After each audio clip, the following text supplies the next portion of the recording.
रोवेली कवन हो बेटी नैना ढरे हो लोरावा। अरे ससुर नाली ऐनी जी पापा सिलिक के हो सड़िया। चुप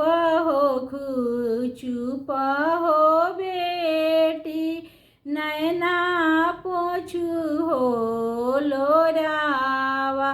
पापा तोहर साहेबवा हो बेटी लियई है सिलिक के सड़िया। रोवेली कवन हो बहिनी लटा धुनी हो केसिया। भसुर नाली ऐनी जी भैया गलावा के हो हारावा। चुप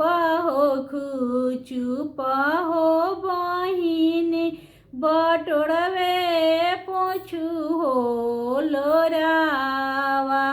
भैया तोहर दरोगवा हो बहिनी लियई है गले के हो हारावा। रोवेली कवन हो दीदी नैना ढरे हो लोरावा। जीजा नाली ऐनी हो दीदी गोड़ावा के हो बिछुआ। जीजा तोहर नो करवा हो दी